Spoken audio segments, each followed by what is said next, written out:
నమస్తే, welcome to our channel. నేను మీ పద్మావతి. ఈ రోజు మనతో పాటు ప్రముఖ ఆధ్యాత్మికవేత్త మరియు వాస్తు జ్యోతిష్య పండితులు శేషగిరిరావు గారు ఉన్నారు. ఆయనతో మాట్లాడి మరిన్ని విషయాలు తెలుసుకునే ప్రయత్నం చేద్దాం. చూసేసేయండి. నమస్కారం గురువుగారు.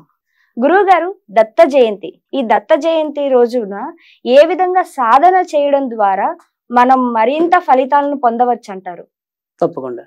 ఇక్కడ అసలు ఫస్ట్ దత్త జయంతి అనేది ఎప్పుడు అనేది మొదట మనం తెలుసుకోవాలి. సో ఇది యాక్చువల్గా చెప్పాలంటే కనుక మార్గ శుద్ధ పౌర్ణమి నాడు ఆచరించడం అనేది జరుగుతుంది. ఆ రోజు మనం దాన్ని దత్త జయంతిగా అభివర్ణించడం అనేది చేస్తున్నాం. అయితే ఈ రోజు వచ్చేప్పుడు సాంప్రదాయం ఏమంటే కొంతమంది శనివారం అంటే మనకి ఏంటంటే కొన్ని రాత్రిపూట అంటే ఇప్పుడు వ్రతాలు ఇవి ఆచరించే విధానం ఉందనుకోండి. అంటే ఇక్కడ కూడా మనం ఈ అనగాష్టమి వ్రతం అని, తర్వాత దత్తాత్రేయ వ్రతకల్పం అని, ఇలా కొన్ని పూజాది కార్యక్రమాలు, ప్రత్యేక కార్యక్రమాలు ఏవైతే ఉంటాయో ఆ కార్యక్రమాలు, ఆ వ్రతాలు ఆచరణలో ఉన్న వాళ్ళైతే గనక ముందు రోజు 14వ తారీఖు శనివారం నాడు చేయాలి. ఓకే. ఎందుకంటే వ్రతాలు చేసే వాళ్ళు ఖచ్చితంగా ఆ రోజు రాత్రి ఏమి తినకూడదు, ఏకభోక్తం ఉండాలి. సో ఆ ఏకభోక్తం ఉన్న ఫలితం దక్కాలి అంటే కనుక తిది రాత్రికి వ్యాపించి ఉండాలి. ఓకే. కానీ అలా కాకుండా సామాన్యులందరూ కూడా ఎవరైనా సరే అంటే వ్రతాలతో సంబంధం లేకుండా ఈ దత్తాత్రేయుని కొలవాలి అనుకుంటే మాత్రం వాళ్ళందరికీ ఆదివారం 15వ తారీఖు. ఈ రెండింటి వ్యత్యాసం గమనిస్తే చాలు. మనకి వ్రతము చేసుకునే ఆనవాయితీ ఉంది, ఉపవాసం ఉండే పద్ధతి ఉంది. అలాంటి వాళ్ళు మాత్రం శనివారం నిర్వహించండి. అలా కాకుండా ఏదైనా సరే దత్తాత్రేయుడికి సంబంధించిన కొత్త పూజ మొదలెడదాం, లేదా దత్తాత్రేయుడి యొక్క ఆరాధన మొదలెడదాం, దత్తాత్రేయుడి యొక్క మంత్రజపం చేద్దాం, ఇలాంటిది ఏదైనా అనుకున్న వాళ్ళు మాత్రం 15. అది సూర్యోదయం అనుకున్న పౌర్ణిమ చాలా విశిష్టత అనేది ఉంటుంది. అప్పటికప్పుడు చేసుకునే వాళ్ళకి, వ్రతం బట్టి కాదు. ఓకే. సో ఆ రకంగా ఈ దత్తాత్రేయుడి యొక్క జయంతిని నిర్వహించుకోవాలి. తర్వాత అసలు ఈ దత్తాత్రేయ జయంతి అనేది వచ్చేప్పటికి అసలు ఈ దత్తాత్రేయుడు ఎవరు అంటే చాలా మందికి తెలిసినదే, అత్రి అనసూయ యొక్క కుమారుడు. అవును. సో తర్వాత రెండోది వచ్చేప్పటికి ఏంటంటే కనుక మనకి ఏ అవతారం చూసినా కూడా అంటే విష్ణు యొక్క అవతారాలు అవ్వచ్చు, దుర్గాదేవి అవతారాలు అవ్వచ్చు, మరి సాంబశివుని అవతారాలు కావచ్చు, ఏ అవతారంలో అయినా సరే సాధారణంగా అసురుల యొక్క సంహారం కోసం అంటే రాక్షసుల యొక్క సంహారం కోసమే వాళ్ళు ఉద్భవించారు జనరల్. కానీ దత్తాత్రేయుడు అనే వాళ్ళు ఒక రాక్షసుని చంపడం కోసం ఉద్భవించాల, మనిషిలో ఉండే రాక్షస గుణాలని సంహరించడం కోసం పుట్టాడు. అంటే మనలో ఉండే అసురత్వం ఏదైతే ఉంటుందో ఆ అసురత్వాన్ని తొలగించడం కోసం ఆవిర్భవించిన దేవుడు దత్తాత్రేయుడు. ఈయన విష్ణు యొక్క వివిధ ఉప అవతారాల్లో అంటే దశావతారాలు అందరికీ తెలుసు. ఆ ఉప అవతారాల్లో ఇది 21వ అవతారం. ఈయన్ని అనేక రకాలుగా అభివర్ణిస్తాం. అంటే గురుదత్త, జై గురుదత్త అంటాం. అంటే గురువు అక్కడ అవధూత దత్తాత్రేయుడు అంటాం, అవధూత, స్మూర్తగామి, ఇలా రకరకాలుగా ఈయన్ని వ్యాఖ్యానించడం అనేది జరిగింది. ఎందుకని అంటే గనక ఈయన గురువులకి గురువు, అందుకని జయ గురుదత్త. తర్వాత వచ్చేప్పటికి స్మూర్తగామి అంటే కనుక సులభంగా ప్రసన్నుడయ్యేవాడు. ఎవరైనా సరే వారి ప్రతిరోజు దైనందికంగా దత్త దత్త పునః పునః పునః దత్త అంటే చాలు, మనలో ఉండే మన చిత్త ప్రకోపాలన్నీ కూడా నశిస్తాయి. తర్వాత రెండోది వచ్చేప్పటికి ఏంటంటే మనలో ఉండే సంకటాలు ఏవైతే ఉంటాయో అవన్నీ కూడా ఇందాక చెప్పే అసుర గుణాలు ఏవైతే ఉంటాయో అంటే మనిషిగా పుట్టాం కానీ మనం రాక్షసుల్లాగా మారుతున్నాం కనుక ఈ రాక్షస ప్రవృత్తి అనేది నిర్మూలించబడాలి అన్నా కూడా దత్తాత్రేయుని ఎంత ఆరాధిస్తే అంత మంచిది. కనుక దత్తాత్రేయుని ప్రతి ఒక్కళ్ళు కూడా కలియుగంలో ఖచ్చితంగా ఆరాధించవలసిన దైవాల్లో ఆయన ఒకళ్ళు. ఆ రకంగా దత్తాత్రేయుని పూజించడం అనేది అవసరం.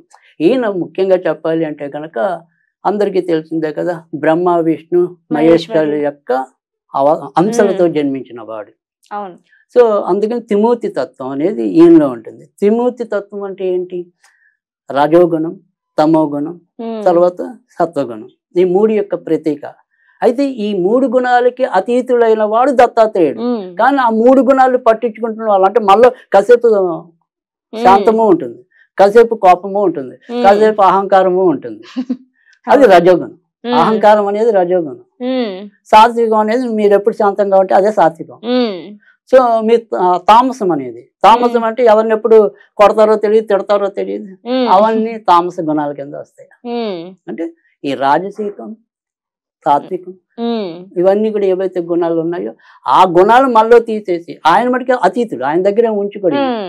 అందుకని ఆ రకంగా కూడా మనం దత్తాత్రేయుని పూజించవలసిన అవసరం అయితే చాలా ఎక్కువ ఉండటం అనేది కూడా జరిగింది. తర్వాత రెండోది ఏంటంటే మనం చాలా మంది మనం కూడా కొన్ని వీడియోలు వేరే వాళ్ళతో కూడా చేసి ఉన్నాయి. యాక్చువల్గా ఈ దత్తాత్రేయుడు చాలా సులభంగా ఈయన కూడా ప్రసన్నమయ్యే దేవుళ్ళలో ఒకడు. మరి వ్రతం అనేది ఏ విధంగా ఆచరించవచ్చు అంటారు?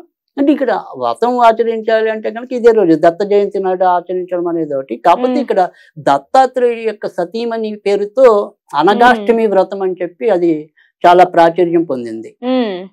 అనగా దేవి అంటే కనుక మళ్ళీ లక్ష్మీదేవి అంశ ఆవిడ. అందుకని ఈ అనగాష్టమి వ్రతం అనేది ప్రతి అష్టమి నాడు కూడా, బహుళ అష్టమి నాడు అనగాష్టమి వ్రతాలు చేయటం అనేది ఉంటుంది. ముఖ్యంగా ఈ దత్త సంప్రదాయంలో ఉన్న వాళ్ళందరికీ కూడా ఆ వ్రతం యొక్క విశిష్టత అనేది తెలుస్తుంది. తర్వాత రెండోది ఏంటంటే మనకి ఈ యొక్క పీఠాధిపతులు ఇలాంటి వాళ్ళు గణపతి సచ్చిదానంద స్వామీజీ వల్ల ఈ యొక్క దత్త పరంపర అనేది జనబాహుల్యంలోకి ఇంకొద్దిగా ఎక్కువగా ప్రచారంలోకి వచ్చింది. మనకి తెలుసు, ఎంతవరకు తెలుసు, ఈ అత్రి మన అనసూయాదేవి ఈ శిశువులుగా చేసి ఆమె స్తన్యం ఇచ్చిందని, వాళ్ళనేమో దిగంబరంగా ఆవిడ వడ్డించమంటే ఈడ ఆ రకంగా మార్చేసిందని, ఆ తర్వాత మరి అత్రి మహర్షి యొక్క తపస్సుతో ఆ తపో బలంతో వాళ్ళ కడుపుని ఈయన పుట్టాడు, అంతవరకు అందరికీ తెలుసు. కానీ అసలు దత్తాత్రేయుని ఎలా కొలుచుకోవాలి, దత్తాత్రేయ నామజపం ఎలా చేయాలి, దత్తాత్రేయ పాటలు ఏంటి, కీర్తనలు ఏంటి, ఇలాంటివన్నీ కూడా కొద్దిగా ఎక్కువగా ప్రచారం చేసింది ఒక ఎంత అయితే కనుక కొద్దిగా గణపతి సచ్చిదానంద స్వామీజీగా చెప్పుకోవచ్చు. అయితే ఇవాళ రోజుల్లో ఏంటంటే ఇంకా అనేక మంది మనం విస్తృతంగా ప్రచారం చేసుకుంటున్నాం. దత్తాత్రేయుడు మనకి చాలా దగ్గరగా వచ్చేసిన దేవుడు కనుక దత్తాత్రేయుడిని పూజించుకోవటం అనేది అన్ని రకాల కామితాలకి, అంటే విద్యార్థులు కనుక ఈయన ఆరాధించడం మొదలెట్టారు అనుకోండి, ఖచ్చితంగా వాళ్ళ విద్యల్లో విఘ్నాలు లేకుండా ముందుకెళ్ళటం అనేది ఉంటుంది. అలా కాకుండా భార్యాభర్తలు ఆరాధించారు అనుకోండి, భార్యాభర్తల యొక్క కలహాలు తగ్గిపోతాయి. సంతానం కావాలనుకున్నారనుకోండి, సంతానం పొందటం అనేది ఉంటుంది. ఇలా కాకుండా అసలు డైరెక్ట్ గా నాకు మోక్షం కావాలి, జ్ఞానం కావాలి, ఆ జ్ఞాన అన్వేషణ కావాలి అనే సాధకులు ఎవరైతే ఉంటారో వాళ్ళకి ఆ రకమైన అన్వేషణకి కూడా ఫలితం లభించడం, లక్ష్యం చేరుకోవటం అనేది కూడా జరుగుతుంది. కనుక ఆ రకంగా మనం దత్తాత్రేయుని అయితే ఆరాధించాలి. సరే, మీరు అడిగిన ఈ వ్రతం ఏదైనా ఉంది అంటే కనుక ఖచ్చితంగా అనగాష్టమి వ్రతం అనేది దత్తాత్రేయ వ్రత కల్పమని ఈ ఒక్కరోజు చేసుకునేది ఉంటుంది. కానీ ప్రతి సంవత్సరం అది ప్రతి నెల చేసుకోవాలి, లేదా ప్రతి సంవత్సరం చేసుకోవాలి అనుకుంటే కనుక అనగాష్టమి వ్రతం అనేది ఉంటుంది.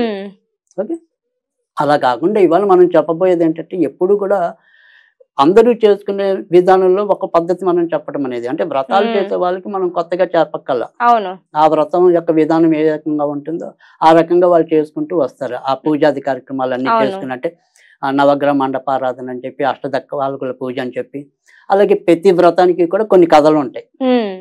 ఇప్పుడు హనుమత్ వ్రతంలో అయినా సరే కొన్ని కథలు ఉంటాయి, ఇలా దీంట్లో అయినా సరే కొన్ని కథలు ఉంటాయి, సత్యనారాయణ వ్రతంలో అయినా సరే కొన్ని కథలు ఉంటాయి.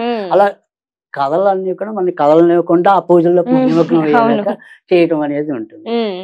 సరే, అలాగే ఈ దత్తాత్రేయుడి యొక్క కథలు కూడా అలానే ఉంటాయి. అయితే ఇక్కడ మనం ఇవాళ చెప్పేది ఏంటి అంటే కనుక చాలా తేలికైన మంత్రం. ప్రతి ఒక్కళ్ళు కూడా నియమం తప్పకుండా కనీసం ఒక 40 రోజులు మండలం అంటాం, 40 రోజులు. సో ఈ మండలం పాటు 108 సార్లు చొప్పున పఠించి ఈ 40 రోజుల్లో వచ్చే గురువారాలు ఏవైతే ఉంటాయో, గురువారాలు కొద్దిగా కేసరి నివేదన చేసినట్టయితే తప్పకుండా వారు ఏ మనోరథం పెట్టుకుని చేస్తున్నారు, లేదా ఏ సంకల్పం పెట్టుకుని చేస్తున్నారు, ఆ సంకల్పం నెరవేరబడటం అనేది అయితే ఉంటుంది. ఆ రకంగా వాళ్ళు చేసుకోవాలి. సో తేలికైన మంత్రం ఏంటంటే కనుక ఓం ద్రాం దత్తాత్రేయాయ నమః, ఓం ద్రాం దత్తాత్రేయాయ నమః, అంతే, చాలా తేలిక.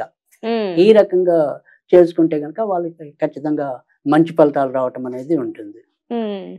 ఒకవేళ మనం ఎప్పటిలాగానే ఈ రకంగా చేసుకోలేని వాళ్ళకి కూడా ఈ రోజు ఏదైనా సరే ఒక స్విచ్ వర్డ్ ఉందా అంటే అది ఏ రకంగా చేసుకోవాలి అంటే కనుక దీన్ని మనం నార్త్ వెస్ట్లో కూర్చుని కానీ నార్త్ ఈస్ట్లో కూర్చుని కానీ చేయాలి. అది ఎయిమ్ అంతే, AIM ఎయిమ్. ఇది 108 సార్లు వాళ్ళగానే 40 రోజులు పట్టిస్తే చాలు. ఓకే, అంతే, ఇంకా వేరే ఏం అవసరం లేదు. ఇంకా వేరే ఏమి వాళ్ళు చేయాలి, ఎందుకు చేసుకోవాలి అనేది కూడా చాలా చక్కగా వివరణ ఇచ్చారు. ధన్యవాదాలు గురుగారు.